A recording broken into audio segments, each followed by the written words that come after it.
Well, welcome back to another episode of the Cruise Conversations podcast. I'm Michael. And I'm Frank. And today's episode is episode 105, and we're talking Alaska packing tips. Let's jump into it.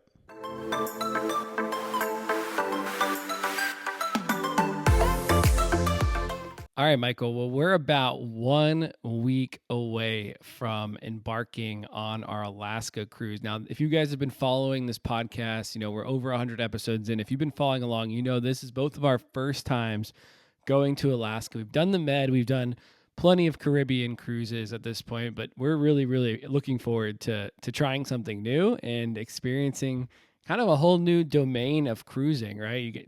People talk about cruising, and usually one of the first things that people ask is, have you gone to Alaska? And the answer for us has always been no, but now we get to change that over the next week, and we're really looking forward to it. And one of the things when it comes to Alaska, and we've been dealing with this over the last couple of weeks, is figuring out what to pack, right? It is a bit of a more complex trip to pack for, especially for those that don't live on the West Coast, that are like us, that are flying across country. You have things to consider, right? You have space, right? You have limitations when it comes to your baggage and your weight. And you're also going to a place that's typically colder in nature. And you have to bring jackets, you have to bring hats. We're going to talk about all the things that we've packed. And from my side, we've already started laying stuff out, especially since some of these things we don't really need over the summer in North Carolina, like hats and gloves. But, I think this is a good topic, right? Because I think this is something that comes up a lot, in terms of, okay, how do I actually lay things out? What do I need to buy on Amazon that will help me just make it a better cruising experience? So that's what we want to talk today. We want to go through about 10 or so items that we think are important, or just tips in general that you don't want to forget to do before your Alaska cruise. Yeah, Frank, I couldn't say any of that better myself. I think you already are less than a week of flying out. I fly out on Saturday. I think you fly out on Friday.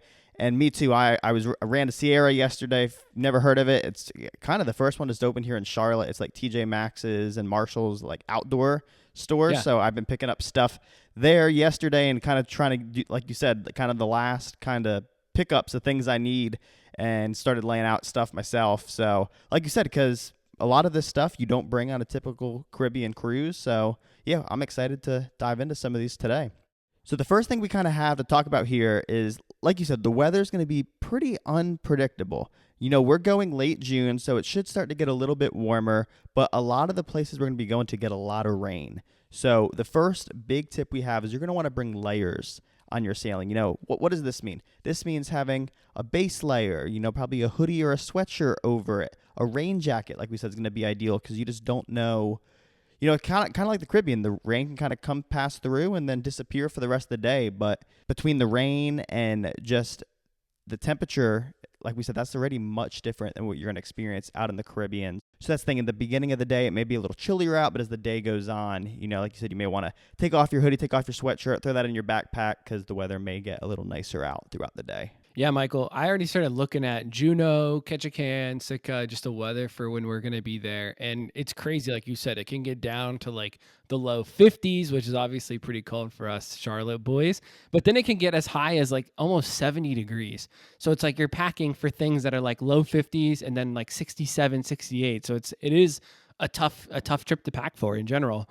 Speaking of layers, one thing that we purchased, I know, was some water-resistant pants, because ultimately you're, in a colder environment, right? Like you said, it's going to be potentially, some light rains throughout the day. The worst thing when you're traveling, or just in general, when you're out and about walking around, is being like wet and cold at the same time.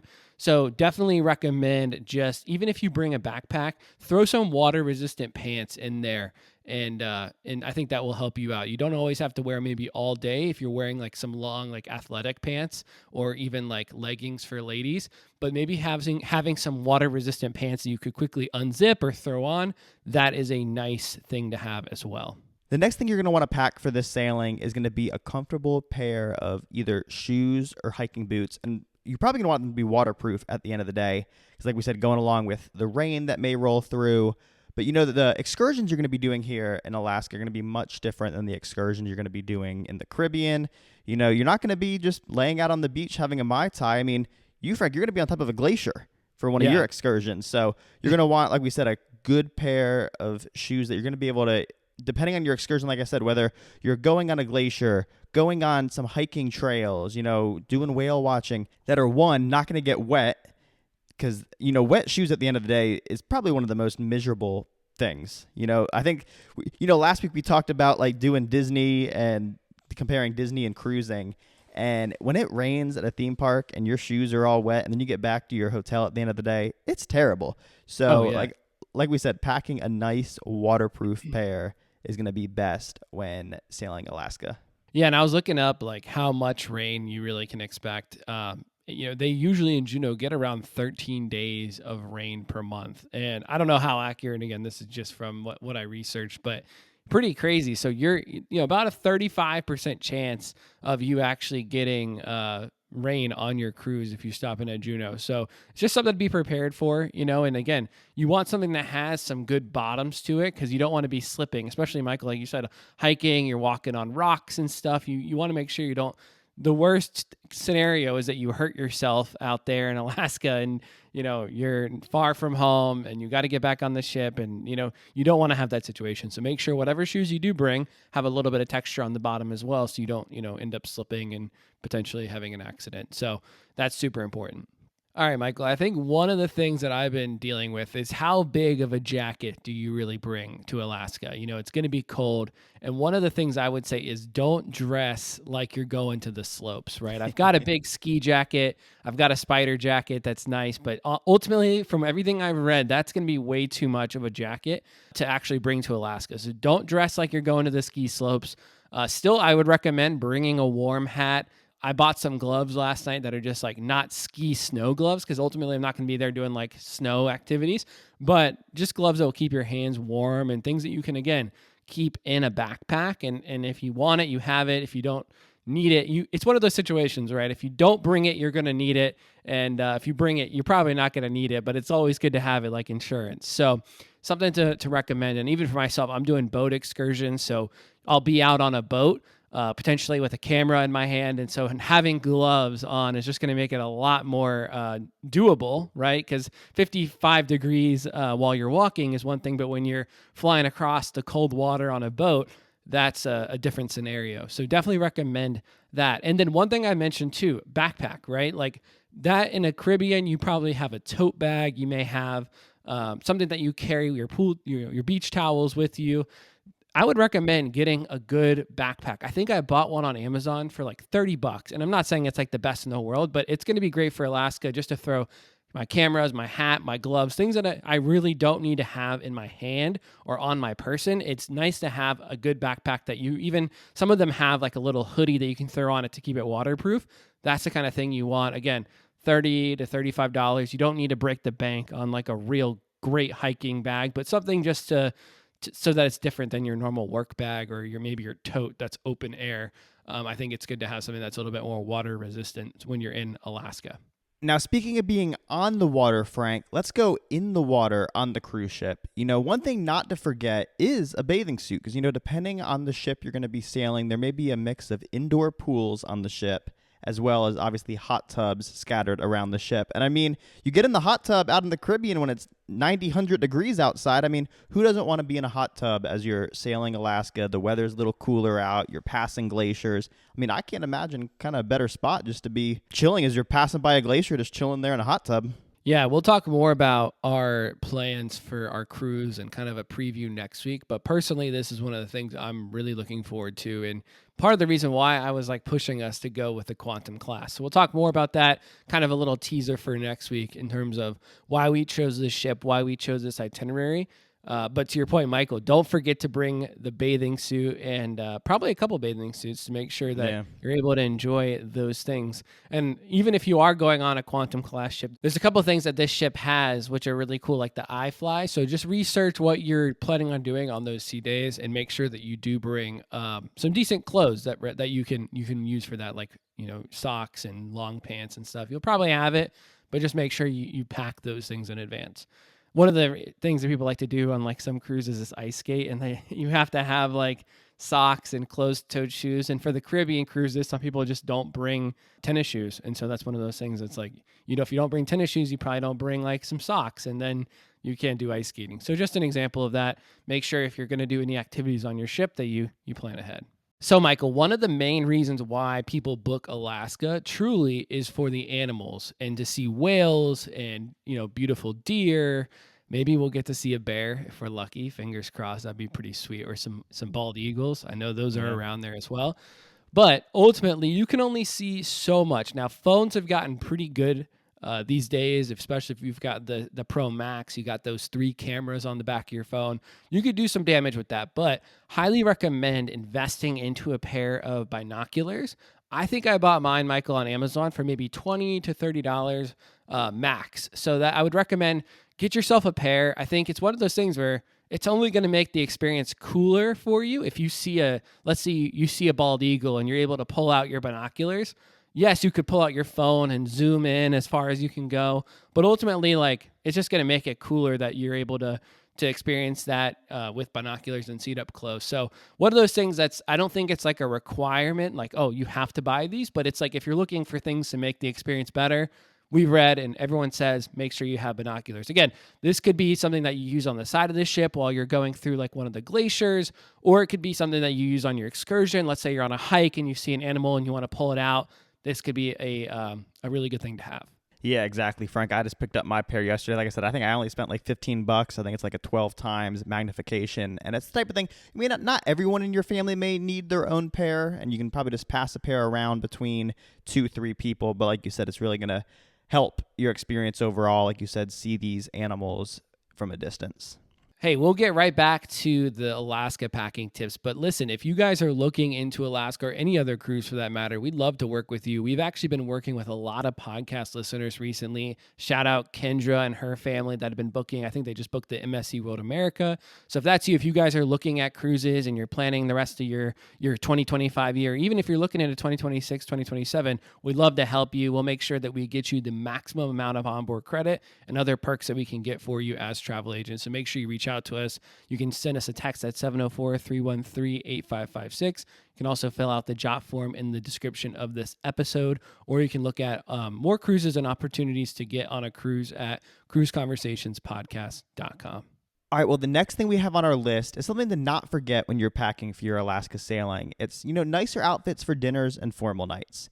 I've been listening to some podcasts. I'm doing a lot of reading online, and one thing I feel like I have heard overall is the main dining room is a little less formal on these sailings. By the time, I know a couple of our stops, I think, are like 8 to 5 p.m. So if you're out on land till about 5 p.m. and you're rolling up on the ship right before you're about to take off and you have an earlier dinner, you may not have like enough time to necessarily go back and get a shower and all that. I've heard a lot of people kind of just go to dinner and what they're wearing out on land for the day.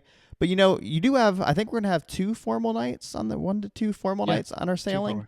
And like you said, for those nights, I would want to dress up much nice. Like I said, it's formal night at the end of the day, so I want to look nice. But yeah, don't forget those type of outfits when you're packing. I feel like the big thing when I have been packing is like most of my mind is just going, all right, like what am I wearing out on land? But this is going to be one thing, like we said, that's going to be much similar to like a Caribbean or Med sailing is kind of your evenings spent on the ship. Michael, this next one I really resonate with. Not only the sock one that you mentioned, I need to go back and think about, but this one as well was one that I didn't think about. And this is, you can always bring for adults that are 2 adults in one room, 2 bottles of wine for that room. So something, if you're not getting the drink package, make sure when you land in Seattle, if you're going out of Vancouver, that you actually pick up some bottles of wine to bring on the cruise with you. Now, there's some tricks around this, right? We can talk about that as well. But basically, if you bring this to the restaurant, they may or may not charge you a corkage fee.